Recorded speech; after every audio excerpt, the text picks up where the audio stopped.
Upside. In this video, we're going to be talking about occlusion cooling. It is a really interesting and easy topic, and it was requested to me by a viewer, so I had to make a video. So let's just get right into it. I have a basic scene and multiple of these. I actually, to demonstrate it properly, I should have made about like 100 or 200 copies of this thing. But sadly, I don't really have a beefy computer. As you can see, I can only run the compatibility renderer. If I try to run any other renderer, it just gets overwritten and turns back into compatibility. So there's no use. I can only use compatibility. So my 3D graphics aren't that impressive. Sorry for that. Now, most of the time when we are rendering something in game world, what our camera does, let me just run the scene here.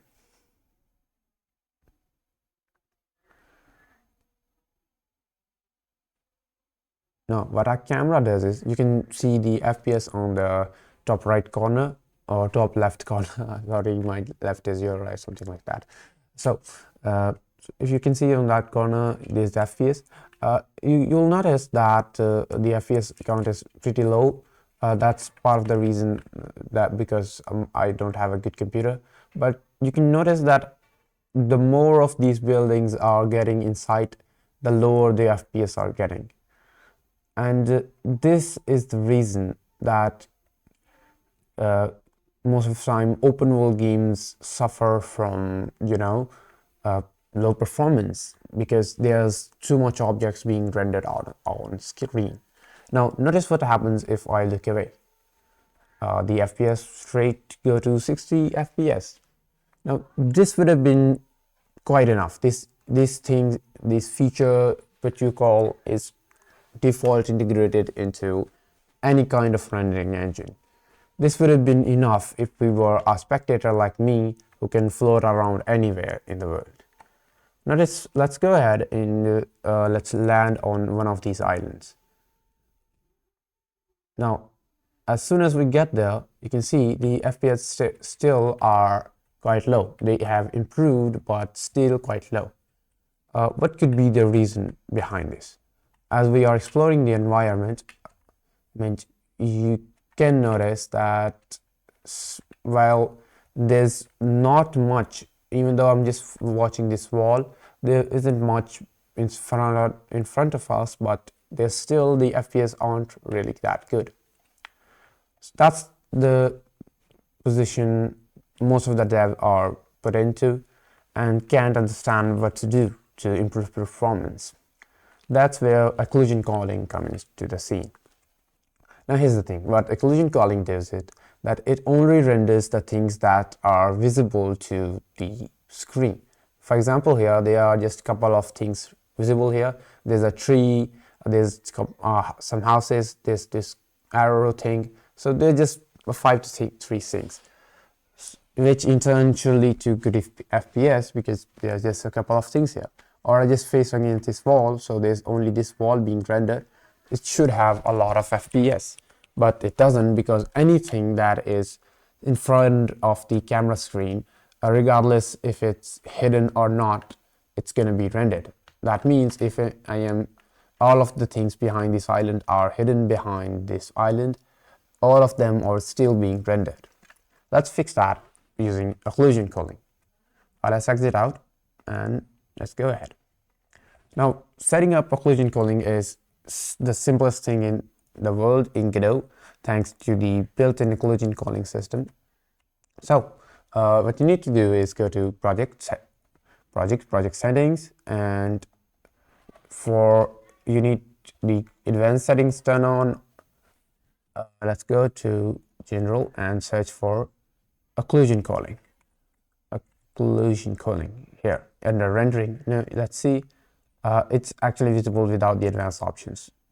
So in the occlusion culling here, the only thing you need to do is click on, and that's kind of it. Okay, now there's a bit more to that. Okay, so these are some settings that you can play around with, kind of the resolution kind of thing. but I think let's leave it to that right now. Let's close out, and you might have noticed that nothing has changed because we still need to implement this occlusion calling. For that, let's go ahead and go to the root scene and add another scene, a node, and let's search for an occluder instance 3D. That's created, and you can notice that nothing has happened again. If you go here and select this node and you see this area, this is the button that lets you create a kind of a occlusion shape around every of your mesh. That means it's kind of gonna create a polygon shape around everything that's like every mesh instance that's present in your scene. This way, when the camera rays will collide with that mesh, it will be visible, and if it doesn't, it wouldn't be visible. If you click on this button and let's save this as an OCC file, my scene name is 123, so let's save it by that name, and in a couple of seconds, every single mesh of your game should have this pink little mesh around it. Let's go ahead and zoom in somewhere. You can see it's around everything. Let's see. Now, I can't zoom further. I need to change my settings. You can see it tells us how to do it, but I don't think we need to do it right now. Now, let's go ahead and run the scene. And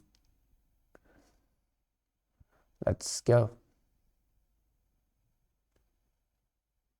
Right off the bat, you can notice the FPS are about the same as usual. But notice what happens when I am against this wall here. You can see that normally we would get about 20 FPS, but in this condition we are getting about 30, 35, which are still low for some reason. Now, the reason for that is, of course, that my computer is quite a low-end one. That means that even if with a small amount of things being rendered, just the sheer amount of these occlusion meshes and the occlusion calling is slowing down it. Still, you can notice I'm getting quite good amount of FPS. You can see if I just go ahead and see nothing, the FPS shouldn't that means they aren't getting better anyways, even if I'm not running anything. Reason being that there are still things that take up space. So that's kind of on me. As you can see, the normal circumstances where we are rendering a lot of things, the FPS are still quite good, because anything that's not in the site is not actually being rendered. That means in front of these islands, the back part of their islands are totally not being rendered. So it just generally have improved the performance. It's not really noticeable when you have a small example like me, but you can see that as soon as I am in front of this pillar, the FPS have gone up to more than 30 FPS, where they normally was just 20 and 21. So this little difference makes the world when you are making open world games. Again, I'm just gonna tell you that I should have made a lot of more instances to demonstrate it properly, but you can see that the average amount of FPS, even if we are rendering a lot of instances, has increased dramatically. And you can see that as soon as I'm not looking at too much stuff, my FPS are about 40 FPS. So yeah, that's kind of it. You see that as soon as I get in front of the wall, my FPS are now really high. I mean, for my PC, of course. So that's kind of it for occlusion calling, and I'll see you guys in the next video. And any of you guys who have the bank and you want to support me doing this work, I'm not really earning anything from this work right now. So the best thing you can do is you can watch these videos till the end. So I get a bunch of, you know, a bit of watch hours, and you can share these videos, you can like these videos, and if you want to go further, you can support me on Patreon.